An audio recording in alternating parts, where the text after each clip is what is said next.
నైనం ఛిందంతి శస్త్రాణి నైనం దహతి పావకః నచైనం క్లేదయంత్యాపః న శోషయతి మారుతః.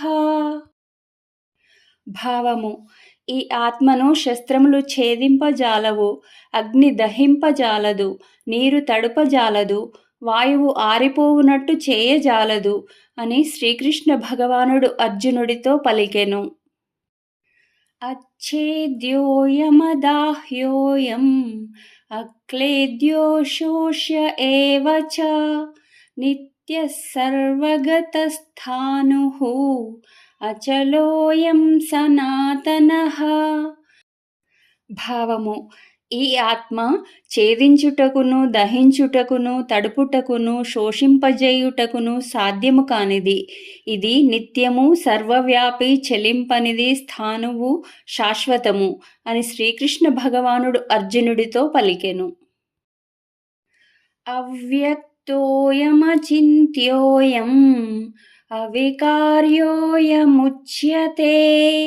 తస్మాదేవం విదిత్వైనం నానుశోచితుమర్హసి. భావము: ఈ ఆత్మ అవ్యక్తమైనది, అచింత్యము, వికారములు లేనిది. దీని గురించి ఇట్లు తెలుసుకొనుము. కనుక ఓ అర్జున, నీవు దీనికై శోకింపతగదు అని శ్రీకృష్ణుడు అర్జునుడితో పలికెను.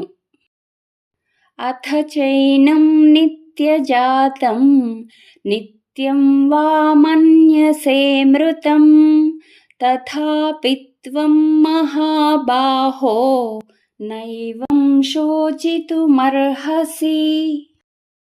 భావము: ఓ అర్జున, ఈ ఆత్మకు జనన మరణములు కలవని ఒకవేళ నీవు భావించినప్పటికీ దీనికై నీవు శోకింపతగదు అని శ్రీకృష్ణ భగవానుడు అర్జునుడితో పలికెను.